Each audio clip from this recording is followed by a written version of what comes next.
মধ্যপ্রাচ্যে চলমান যুদ্ধ পরিস্থিতি খুব দ্রুত শেষ হচ্ছে না, বরং এই সংঘাত আরও দীর্ঘ সময় ধরে চলতে পারে বলে সতর্ক বার্তা দিয়েছে যুক্তরাষ্ট্রের প্রতিরক্ষা দপ্তর পেন্টাগন।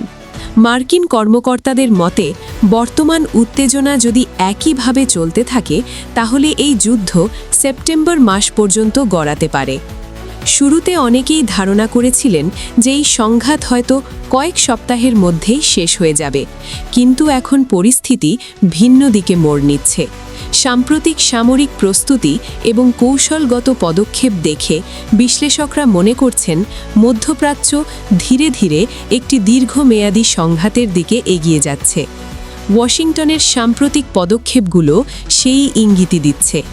যুক্তরাষ্ট্র যে দ্রুত যুদ্ধ শেষ করার বদলে দীর্ঘ সময় ধরে সামরিক অভিযান চালানোর প্রস্তুতি নিচ্ছে তা এখন অনেকটাই স্পষ্ট হয়ে উঠেছে। মার্কিন সংবাদ মাধ্যম পলিটিকোর এক প্রতিবেদনে বলা হয়েছে, ফ্লোরিডায় অবস্থিত যুক্তরাষ্ট্রের সেন্ট্রাল কমান্ড বা সেন্টকমের সদর দপ্তরে অতিরিক্ত গোয়েন্দা কর্মকর্তাদের মোতায়েনের প্রস্তুতি শুরু হয়েছে। এই অতিরিক্ত জনবল নিয়োগের মূল উদ্দেশ্য হচ্ছে ইরানকে লক্ষ্য করে দীর্ঘমেয়াদী সামরিক অভিযান পরিচালনা করা।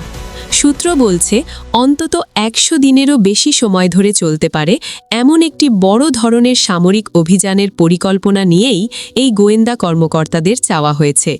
প্রেসিডেন্ট ডোনাল্ড ট্রাম্পের প্রশাসন ক্ষমতায় আসার পর গোয়েন্দা সক্ষমতা বাড়ানোর ক্ষেত্রে এটিকে একটি গুরুত্বপূর্ণ পদক্ষেপ হিসাবে দেখা হচ্ছে। বিশ্লেষকদের মতে শুরুতে যুদ্ধের সময়কাল নিয়ে ওয়াশিংটনের হিসাব হয়তো পুরোপুরি সঠিক ছিল না।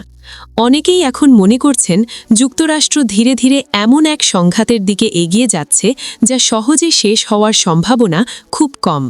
শুরুতে প্রেসিডেন্ট ট্রাম্প বলেছিলেন এই সামরিক অভিযান ৪ থেকে ৫ সপ্তাহের মধ্যেই শেষ করা সম্ভব হবে, কিন্তু এখন তার বক্তব্যেও পরিবর্তন এসেছে। তিনি স্বীকার করছেন পরিস্থিতি জটিল হওয়ায় যুদ্ধ দীর্ঘ সময় ধরে চলতে পারে। পেন্টাগনের ভেতরে চলমান তৎপরতা এবং নতুন করে সামরিক প্রস্তুতি দেখে অনেক পর্যবেক্ষক মনে করছেন ইরানের পাল্টা আঘাতের সক্ষমতা সম্পর্কে মার্কিন গোয়েন্দা সংস্থাগুলোর প্রাথমিক ধারণা হয়তো যথেষ্ট সঠিক ছিল না। বিশেষ করে ইরানের ক্ষেপণাস্ত্র ক্ষমতা এবং আঞ্চলিক মিত্রদের সমর্থন এই সংঘাতকে আরও জটিল করে তুলছে বলে মনে করছেন সামরিক বিশ্লেষকরা। এদিকে যুদ্ধের মানবিক বিপর্যয়ও ক্রমেই বাড়ছে। ইরানের রেড ক্রেসেন্ট সোসাইটির দেওয়া তথ্য অনুযায়ী ইসরায়েল এবং যুক্তরাষ্ট্রের যৌথ সামরিক হামলায় এখন পর্যন্ত অন্তত ১,০০০ মানুষ নিহত হয়েছে। এদের মধ্যে অনেক সাধারণ নাগরিকও রয়েছে বলে দাবি করেছে সংস্থাটি। আহত মানুষের সংখ্যাও কয়েক হাজারে পৌঁছেছে বলে বিভিন্ন সূত্রে জানা যাচ্ছে। যুদ্ধের কারণে বহু শহর ধ্বংসস্তূপে পরিণত হয়েছে। অনেক মানুষ তাদের বাড়িঘর ছেড়ে নিরাপদ আশ্রয়ের খোঁজে অন্যত্র চলে যেতে বাধ্য হচ্ছে।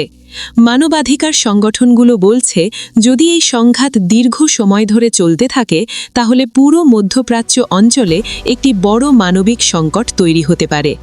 বিশ্লেষকদের মতে এই সংঘাত শুধু ইরান ও ইসরায়েলের মধ্যেই সীমাবদ্ধ থাকবে না, বরং এর প্রভাব ধীরে ধীরে পুরো মধ্যপ্রাচ্য এবং আশপাশের অঞ্চলে ছড়িয়ে পড়তে পারে। বিশ্বের বড় শক্তিগুলো পরিস্থিতি গভীরভাবে পর্যবেক্ষণ করছে, কারণ এই যুদ্ধ দীর্ঘস্থায়ী হলে এর প্রভাব পড়তে পারে আন্তর্জাতিক রাজনীতি, অর্থনীতি এবং জ্বালানি বাজারেও। সব মিলিয়ে মধ্যপ্রাচ্যের পরিস্থিতি এখন অত্যন্ত অনিশ্চিত এবং উদ্বেগজনক হয়ে উঠেছে। বিশেষজ্ঞদের মতে যদি দ্রুত কোনো কূটনৈতিক সমাধান না আসে তাহলে এই সংঘাত আরও দীর্ঘায়িত হয়ে পুরো অঞ্চলকে একটি গভীর সংকটের দিকে ঠেলে দিতে পারে। এখন পুরো বিশ্ব অপেক্ষা করছে এই উত্তপ্ত পরিস্থিতি শেষ পর্যন্ত কোন দিকে মোড় নেয় এবং মধ্যপ্রাচ্যের ভবিষ্যৎ রাজনীতি ও নিরাপত্তা পরিস্থিতি কিভাবে বদলে যায়।